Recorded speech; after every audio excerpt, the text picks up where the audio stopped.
غزوہ خندق۔ کفار قریش کی غزوہ احد کے بعد اور ہمتیں بڑھ گئیں۔ انہوں نے مکہ جا کر بڑے فخر و غرور کے لہجے میں کہا کہ احد میں بدر کی شکست کا ہم نے ایک حد تک بدلہ لے لیا۔ حمزہ جیسے نامور بہادر کو خاک و خون میں ملا دیا۔ خود محمد صلی اللہ علیہ وسلم ابن عبداللہ ہماری چنگل میں آ گئے تھے۔ ابن امیہ کا ہاتھ ذرا اور کس کر پڑ جاتا تو سارا قصہ ہی ختم ہو گیا ہوتا۔ قسمت اچھی تھی جو محمد صلی اللہ علیہ وسلم بچ گئے، مگر ان کے زخم پتھروں نے ابن عبداللہ کے چہرے کو لہو لہان کر دیا تھا۔ مگر صاحبو، ان کے صحابی بھی جانثاری میں اپنا جواب نہیں رکھتے۔ ہم محمد صلی اللہ علیہ وسلم کی طرف پھینکتے تو ایک انصاری محمد صلی اللہ علیہ وسلم کو بچانے کے لیے تیر کو اپنے سینے پر روک لیتا، اور ایہ الاخوان مسلمان عورتوں تک نے اس لڑائی میں بڑی پامردی اور بہادری کا ثبوت دیا۔ تیر برس رہے تھے، تلواریں چکا چک چل رہی تھی، اور یہ عورتیں مشقے سے بھر بھر کر اپنے پیٹھوں پر لاد کر لے جاتی، پیاسے سپاہیوں کو پانی پلاتی اور زخمیوں کی مرہم پٹی کرتی۔ اسی انداز کی ایک آدھ لڑائی اور ہو گئی تو مسلمانوں کی ترقی تمام سمجھو۔ ہم قریش کے دشمن کا قلہ کماح کیے بغیر چین سے نہیں بیٹھ سکتے۔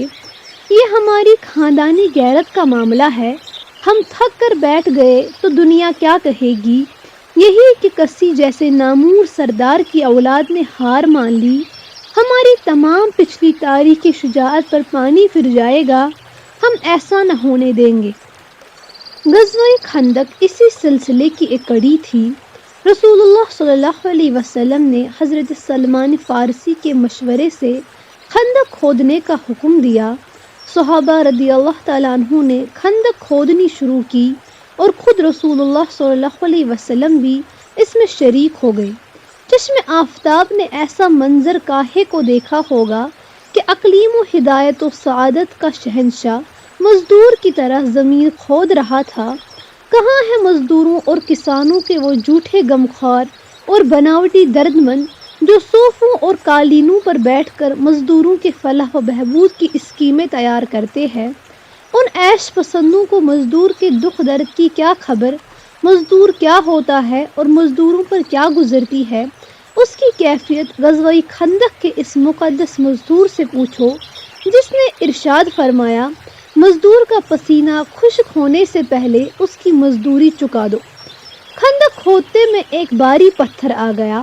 صحابہ نے لاکھ کوشش کی، مگر وہ پتھر ٹس سے مس نہ ہوا۔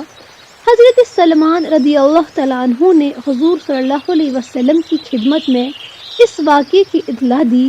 حضور صلی اللہ علیہ وسلم نے کدال کی ضرب جو اس پتھر پر لگائی تو ایک ہی ضرب میں وہ پتھر ریزہ ریزہ ہو گیا۔ پتھر سے روشنی نمودار ہوئی، اور مسلمانوں نے اپنی آنکھوں سے دیکھا کہ مصر، ایران اور شام کی سرحدیں صاف نظر آ رہی ہے۔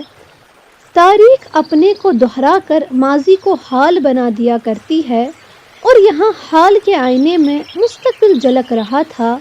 یہ فیضان نبوت تھا۔ ان بیدوں کو ہر کوئی نہیں سمجھ سکتا۔ یہ کیفیتیں ہر کس و ناقص کے قلب پر وارد نہیں ہوا کرتی۔